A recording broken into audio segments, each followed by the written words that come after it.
आज की वीडियो का जो हमारा टॉपिक रहेगा ये है हमारा एल्केन्स एंड साइक्लो एल्केन्स के ऊपर। तो एल्केन्स के ऊपर तो अगर आप लोगों को वीडियो चाहिए, मैंने अपने यूट्यूब चैनल पे डाल रखी है, उसको देख सकते हैं। और अगर फिर भी डाउट है तो मैं दोबारा से इस पर एक वीडियो बना दूंगा। और अभी हम जनरली इस पर एल्केन्स का अगर हम जनरली बताएं तो जिनका फॉर्मूला रहते हैं CnH2n+2, इस तरीके के आपके एल्केन्स रहते हैं। मीथेन, नीथेन, प्रोपेन, ब्यूटेन, पेंटेन, इस तरीके के हाइड्रोकार्बन्स रहने वाले हैं। तो एल्केन्स में हम जनरली अभी ज़्यादातर साइक्लो एल्केन्स और एल्केन्स से साइक्लिक जो हमको कंपाउंड्स मिलते हैं वो कैसे फॉर्म होते हैं उस पर हम जनरली आने वाले हैं। तो वीडियो को एंड तक देखना, आप लोगों के लिए इंपॉर्टेंट रहने वाली है। और कमेंट कर देना अगर आप लोगों को एल्केन्स के ऊपर ऑर्गेनिक केमिस्ट्री की और वीडियोस चाहिए। मैं बाकी टॉपिक्स पे बना दूंगा एल्केन्स को छोड़ के, तो वीडियो को एंड तक ज़रूर देखिएगा, ठीक है। हेलो एवरीवन, तो आज की वीडियो में हम बेसिकली डील करेंगे ऑर्गेनिक केमिस्ट्री से रिलेटेड। आप लोगों का टॉपिक है जनरली बीएससी के फर्स्ट सेमेस्टर के लिए इम्पोर्टेंट है, और बीएससी के अगर कोई भी सेमेस्टर के स्टूडेंट है तो उनके लिए भी इम्पोर्टेंट है, क्योंकि एल्केन से साइक्लो एल्केन से आप लोगों का रिलेट करता हुआ टॉपिक है ऑर्गेनिक केमिस्ट्री से। तो एल्केन्स की अगर हम बात करें तो एल्केन्स अगर आप लोगों को समझ में नहीं आया तो आप मुझे कमेंट पे बता देना, मैं उस पर भी एक वीडियो आपकी प्रिपेयर कर दूंगा, ताकि आप लोगों को जनरल आइडिया मिल जाए और आप समझ सकें कैसे एल्केन्स के फॉर्मेशन और एल्केन्स होते क्या हैं, उस पर आपको बेसिक आइडिया मिल जाए। तो अगर हम एल्केन्स से जुड़ा हुआ है टॉपिक एरोमेटाइजेशन की बात करें तो इसमें क्या होता है, the conversion of aliphatic compounds into aromatic compound. ये एलिफेटिक कंपाउंड्स हमारे N-हेक्सेन, N-हेप्टेन, N-ऑक्टेन, इससे हमको एरोमेटिक कंपाउंड मिल रहा है। एरोमेटिक आप देख सकते हैं साइक्लिक चेन वाले, साइक्लिक रिंग वाले हमको कंपाउंड्स मिल रहे हैं, जैसे C6H6, टोल्विन, एथिल बेंजीन, ये इसके ऊपर से CH3 ग्रुप लगा है बेंजीन की रिंग के ऊपर से, ये तो सिंपल बेंजीन, और टोल्विन बन रहा है अगर CH3 ग्रुप प्रेजेंट है, CH2 है तो एथिल बेंजीन, इस तरीके से इनकी नेमिंग रहने वाली है। तो एल्केन्स उसमें क्या होना चाहिए आपका 6 कार्बन या ज़्यादा कार्बन, 6 कार्बन या ज़्यादा कार्बन 7, 8, तो उनमें रिएक्शन टेक प्लेस करती है। और कैटलिस्ट की प्रेजेंस रहेगी आपकी CrO3, Al2O3 और CrO3, इस तरीके की कैटलिस्ट, या प्लेटिनम की भी प्रेजेंस रहेगी। तो आप जनरली कैटलिस्ट भी लिख सकते हैं या नाम याद हो सकते हैं तो आपको नाम भी लिख सकते हैं इनके। टेम्परेचर रहेगा, हीट देंगे हम 600 डिग्री सेल्सियस, तो जनरली बहुत हाई टेम्परेचर रहने वाला है। C6 से H14 फर्स्ट रिएक्शन है कैटलिस्ट की प्रेजेंस में, ये हमको एरोमेटिक रिंग मिल रही है, aromatic compounds, plus 4H2 hydrogen बाहर हो जा रहे हैं जनरली, ये आपकी रिएक्शन रहेगी। और C7H16 N-हेप्टेन, N मतलब ये एलिफेटिक चेन है, तब N इस तरीके से जनरली लिखा गया है, एल्केन्स हैं जनरली। तो कैटलिस्ट की प्रेजेंस और टेम्परेचर, टोल्विन मिल रहा है, CH3 ग्रुप ऊपर से जुड़ रहा है, प्लस 4H2 हाइड्रोजन बाहर जा रहे हैं, और N-ऑक्टेन, तो 8 कार्बन वाली चेन है catalyst. Ethyl benzene, orthoxylene, metaxylene, paraxylene इस पे मिल रहे हैं हमको, तो एथिल बेंजीन की फॉर्मेशन। तो ये रिएक्शन हमारी डीहाइड्रोजिनेशन है, हाइड्रोजन बाहर हो रहे हैं, dehydrogenation. The reaction is oxidation, oxidation भी हो रहे हैं, तो जनरली आप इस पे समझ सकते हैं, मैं ज़्यादा ब्रीफ में नहीं जाऊँगा। The reaction is cyclisation, cyclisation हो जा रहे हैं। लोअर एल्केन्स जो जिसमें कार्बन एटम हमारे 5 या 5 के इक्वल हैं, वो ऑल्सो अंडर को डिहाइड्रोजिनेशन, वो भी डिहाइड्रोजिनेशन की प्रोसेस देते हैं, लेकिन उनसे हमको एल्कीन मिलते हैं। तो जनरली ये इस पे इतनी बात आप समझ सकते हैं। तो ये जनरली आप लोगों को दिखा भी रखे कि ये एल्केन है, लोअर एल्केन 1, 2, 3, 4, तो 4 कार्बन चेन वाली, 2 यहाँ पर है, 2 इसके अगल बगल हैं, तो हमको 4 कार्बन की रिंग, ये 4 कार्बन की चेन है, सॉरी एल्केन्स की। तो मीथेन, ईथेन, प्रोपेन, ब्यूटेन, तो जनरली आपकी ये एलिफेटिक चेन कैटलिस्ट की प्रेजेंस है, 5 से कम इस पे कार्बन एटम है, 4 है, तो क्या मिल रहा है हमको, एल्कीन मिल रहा है, लिखा भी है, एग्जाम्पल दे भी दिए, एल्कीन मिल रहा है, हाइड्रोजन बाहर हो जा रहे हैं, डीहाइड्रोजिनेशन। और इंसर्शन ऑफ कार्बिन, ये हमारा टेक प्लेस करते हैं कार्बन और हाइड्रोजन के बीच में। तो इसमें देखिए आप CH3, CH2H, CH3 जनरली बोल सकते हैं। तो CH2N2 के साथ जब रिएक्शन हो रही है, फोटोलाइसिस हो रहा है, तो इसके बीच में आपका ये CH2 ग्रुप आ जा रहे हैं, तो नाइट्रोजन एटम बाहर जा रहे हैं। अब हम जनरली आ जाते हैं साइक्लो एल्केन्स या एलिसाइक्लिक कंपाउंड्स। तो ये भी आपका मोस्ट इम्पोर्टेंट टॉपिक रहने वाला है। जितने भी हमने हाइड्रोकार्बन अभी तक पढ़े गए हैं वो हमारे ओपन चेन कंपाउंड्स हैं। तो बहुत सारे जो हमारे हाइड्रोकार्बन्स हैं, जो कार्बन एटम है हमारे, वो रिंग फॉर्म करते हैं। इन्हीं को हम साइक्लिक कंपाउंड्स कहते हैं। तो जनरली आप इसका स्क्रीनशॉट लेके इसको भी समझने की कोशिश करिएगा। हमने जो अभी तक का पढ़े बोल रहे हैं हाइड्रोकार्बन्स, कार्बन और हाइड्रोजन के डेरिवेटिव्स, वो जनरली हमने ओपन चेन कंपाउंड्स तक पढ़े साइक्लोएल्केन्स में आने से पहले। लेकिन अगर हम हाइड्रोकार्बन्स को एक रिंग के फॉर्म में इसको अगर अरेंज कर दें तो हमको साइक्लिक कंपाउंड्स मिल जाते हैं। तो ये कंपाउंड्स हमारे कलेक्टिवली इनको हम बोलते हैं कार्बोसाइक्लिक या होमोसाइक्लिक कंपाउंड्स। तो ऐसे compounds cyclic structure, these compounds have cyclic structure, इन पे हमारा साइक्लिक स्ट्रक्चर रहेगा, लेकिन ये रिजेंबल करते हैं एलिफैटिक या open chain compounds in many properties. इनकी प्रॉपर्टीज इस तरीके से रिजेंबल करती हैं, hence are called alicyclic compounds या एलिफैटिक साइक्लिक कंपाउंड्स भी जनरली हम इसको बोलते हैं। The saturated alicyclic hydrocarbons have the general formula CnH2n। तो एल्केन्स का जनरल फार्मूला हम उस पर ज़्यादा ब्रीफ पे नहीं जाएंगे, CnH2n+2, लेकिन यहाँ पर को हमारा जनरल फार्मूला CnH2n हो जाता है, ठीक है। When the molecular formula of saturated hydrocarbon correspond to general formula CnH2n-1, the compound contains 2 rings if the compounds CnH2n-4, इसमें हमारे 3 रिंग्स प्रेजेंट रहेंगे। अगर सैचुरेटेड हाइड्रोकार्बन में CnH2n है तो द कंपाउंड्स कंटेन्स 2 रिंग्स, अगर CnH2n-4 रहेगा तो 3 रिंग्स। इस तरीके से एलिसाइक्लिक कंपाउंड्स को हम 4 डिफरेंट ग्रुप्स में जनरली क्लासीफाई करेंगे। स्मॉल रिंग्स 3 या 4 मेंबर रिंग, नॉर्मल रिंग 5 या 7 मेंबर रिंग, मीडियम रिंग्स 8 या 11 मेंबर रिंग, और लार्ज रिंग्स 12 से ऊपर या 12 मेंबर रिंग। तो इस तरीके का आपका जनरली क्लासिफिकेशन रहने वाला है। इसको आप स्क्रीनशॉट भी ले सकते हैं। तो एग्जाम पॉइंट ऑफ व्यू की वजह से भी ये मोस्ट इंपॉर्टेंट है, नोमेनक्लेचर ऑफ साइक्लोएल्केन। तो साइक्लोएल्केन्स को हम पॉली मिथाइलिन्स भी बोलते हैं, because these have methylene unit रहती है इस पे, CH2 लिंक्ड टुगेदर। तो ये रिंग फॉर्म करते हैं, ये देख सकते हैं आप, CH2 रिंग टाइप की फॉर्म कर रहे हैं। इसलिए साइक्लोएल्केन्स को हम प्रेफिक्स इस पे लगाते हैं, ट्राई टेट्रा इस टाइप का हम लगाते हैं इस पे प्रेफिक्स, जनरली अगर नेमिंग भी करना चाहें तो। Try methylene 1 Maithil group methylene, दूसरा तीसरा, तो इसको हम जनरली ऐसे भी दिखा सकते हैं, टेट्रा मिथाइलिन, पेंटा मिथाइलिन, हेक्सा मिथाइलिन। लेकिन अगर हम IUPAC सिस्टम ऑफ नोमेनक्लेचर की अगर बात करें तो सैचुरेटेड मोनोसाइक्लिक हाइड्रोकार्बन को हम ऐसे करके इसकी जनरली नेमिंग करते हैं, cyclopropane, methane, ethane, propane, cyclo लगा दिया, methane, ethane, propane, butane, pentane, hexane, 6 carbon की रिंग है तो साइक्लो हेक्सेन लगा दिया। जनरली आप इसको देख भी सकते हैं यहाँ पर को, साइक्लो हेक्सेन, साइक्लोप्रोपेन। लेकिन अगर एल्किल सब्स्टिट्यूटेड साइक्लोएल्केन्स है तो ring parent hydrocarbon, the ring is parent hydrocarbon unless the substituent has more carbon than the ring.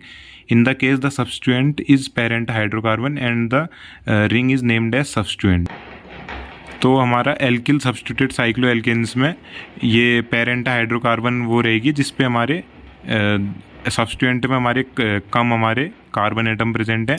लेकिन अगर इन the case the substituent is the parent hydrocarbon ये रहेगा अगर substituent में हमारे कम हमारे कार्बन एटम प्रेजेंट है। इस पर 3 कार्बन और इस पर 5 कार्बन, तो ये पेरेंट हाइड्रोकार्बन और पेरेंट हाइड्रोकार्बन इस तरीके से। तो नेमिंग की अगर हम बात करें generally, propyl cyclohexane, propyl methane, ethane, propane, propyl cyclohexane, और इस तरीके से जनरली नेमिंग। 1 साइक्लोप्रोपिल पेंटेन, 1 पे यहाँ से अगर नेमिंग करनी शुरू करें तो 1 पे साइक्लोप्रोपिल ग्रुप जुड़ा हुआ है, और पेंटेन 1 2 3 4 5 कार्बन की रिंग है तो pentane. If there is more than 1 substituent on the ring, the substituents are represented in alphabetic order. One of the substituent is given the number 1 position and the ring is numbered from that position in a direction either clockwise, anti-clockwise, that gives the second possible number। तो इस पे generally अगर हम naming करना चाहें तो अगर एक से ज़्यादा सब्स्टिट्यूएंट तो इस तरीके की इसकी नेमिंग रहती है कि जैसे आप देख सकते हैं साइक्लोहेक्सेन है 1,3 इस पे डाईमेथिल साइक्लोहेक्सेन, 1,3 डाईमेथिल साइक्लोहेक्सेन। और फिर अगर हमारा इस केस में तो हमने 1 ट्री बोल दिया क्योंकि इस पे 1 2 3, यहाँ से इस पर लोवेस्ट नंबरिंग मिल रही है, ये जो दूसरा सब्सटेंट है।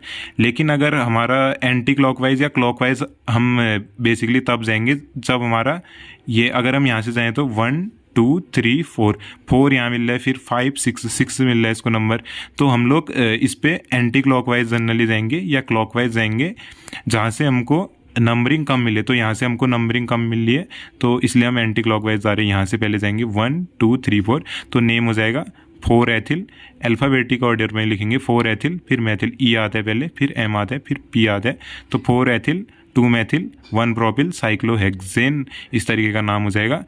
क्योंकि इस पे इन्होंने फिर जनरली दिखा भी रखा है 4 + 2 + 1, 4 + 2 + 1 7 होता है। लेकिन अगर हम यहाँ से देते 1 1 2 3 4 4 + 3 + 1, अगर हम जनरली दूसरे तरीके से जाते तो 1 एथिल 3 मैथिल 4 प्रोपिल, इस तरीके का इस पे नाम रहता। जनरली इन्होंने यहाँ से बता रखे हैं मैथिल एथिल, यहाँ से शुरू करते बोले नंबरिंग, तो इस तरीके की नंबरिंग नहीं होगी। जहाँ से कम इस पे ये नंबर है, कम पॉसिबल नंबर है सब्सटेंट में, लोवेस्ट पॉसिबल नंबर है, तो उस तरीके का हम लोग इस पे नेमिंग शो करते हैं। तो ये तो जनरली नेमिंग की बात होगी। अगर रिंग में only 2 substituents and they are different, the substituents are, तो इनको हम अल्फ़ाबेटिक ऑर्डर में बोलते हैं। जैसे ये हमारा साइक्लोहेक्सेन है तो मीथेन यहाँ पर को है, मीथेन ईथेन यहाँ पर को है, तो 1 एथिल 3 मैथिल साइक्लोहेक्सेन इसका जनरली नाम होगा, ना कि इसका नाम होगा 3 एथिल 1 मैथिल। नंबरिंग हम यहाँ से जनरली शुरू करेंगे 1 2 3, तो 3 पे मैथिल ग्रुप प्रेजेंट हुआ अल्फ़ाबेटिक ऑर्डर पे। और बाईसाइक्लिक कंपाउंड में जनरली इस पे ज़्यादा आऊँगा नहीं, आप इसको देख सकते हैं बाईसाइक्लिक कंपाउंड्स जिसमें हमारे 2 रिंग प्रेजेंट रहते हैं, जैसे spirocyclic compounds, the carbon is at the part of the ring, a carbon के भी है, बी कार्बन के भी है, और फ्यूज्ड का बाईसाइक्लिक कार्बन रिंग, यहाँ पर को भी 2 कार्बन प्रेजेंट होंगे, फ्यूज्ड बाईसाइक्लिक। और फिर इस तरीके का भी आता है ब्रिज्ड होते हैं, तो हम ऐसे करके दिखाते हैं, ब्रिज्ड को बाईसाइक्लिक कंपाउंड्स को हम एक कार्बन उन पे ब्रिजिंग एटम की तरह आते हैं। और नॉमेनक्लेचर जनरली इस तरीके का रहने वाला है इस पे, तो इस पे अभी हम ज़्यादा आएंगे नहीं। फिर फॉर्मेशन में अगर हम आए तो फॉर्मेशन देख सकते हैं आप, ज़्यादा इस पे ब्रीफ में दिखाऊंगा नहीं, इसको अभी आप खाली स्क्रीनशॉट ले लें, इस तरीके का फॉर्मेशन। फिर ज़्यादा लॉन्ग वीडियो भी हो जाती है इस पर, क्लीमेंसन रिडक्शन वगैरह। तो डायल्स-एल्डर रिएक्शन को अगर हम देखने की कोशिश करें तो इसमें ये जनरली बेस्ट मेथड रहेगा for preparation of 6 membered alicyclic compound, generally ये बोलने वाले हैं।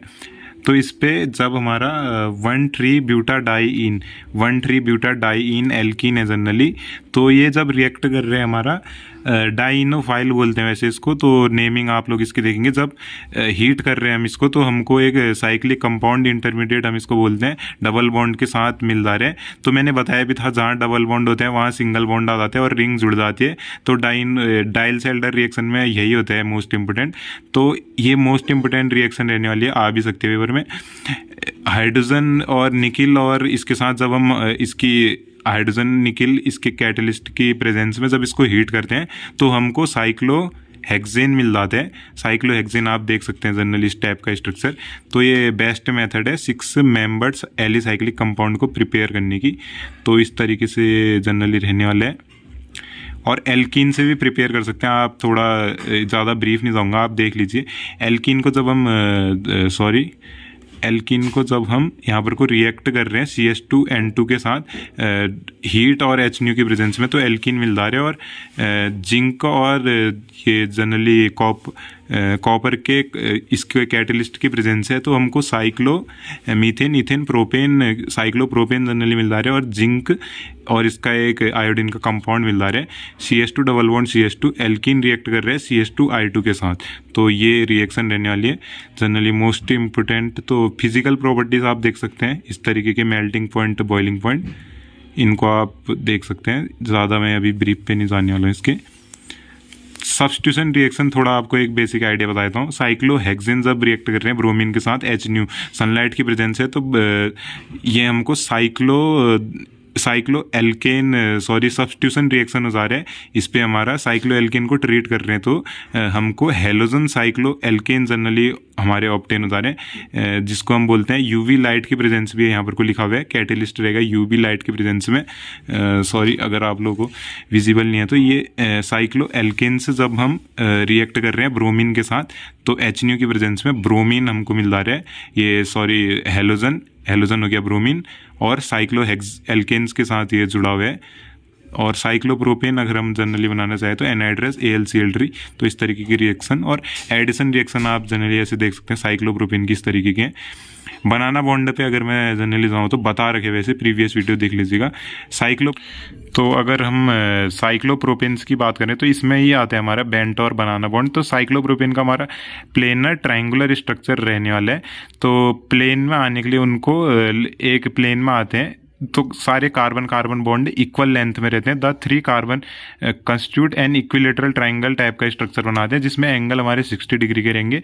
तो इस तरीके से आप डिफाइन कर सकते हैं। कार्बन की जो हाइब्रिडाइजेशन रहती है वो sp3 रहने वाली है, और angle should have 109 degree 28 minutes करके 109.5 डिग्री, इस तरीके से इसका जो एंगल स्ट्रेन है, इंटरनल एंगल स्ट्रेन है, वो रहने वाला है। Hence there is really high internal angle strain. तो ये हमारा मॉलिक्यूल अनस्टेबल रहने वाला है और highly reactive. Cyclopropane is unstable, ring open हो जाती है बहुत easily.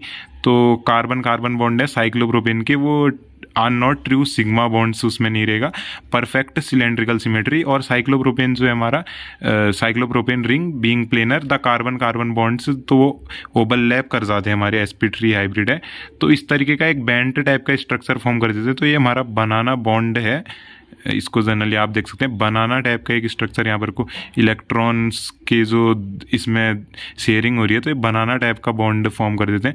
The overlap being neither coaxial as in sigma bonds parallel to axis, the banana bond has a strength intermediate between sigma और pi bond के बीच में। तो overlap इस तरीके का बनाना बॉन्ड अगर हम दिखाना चाहें तो इस तरीके का रहने वाला है।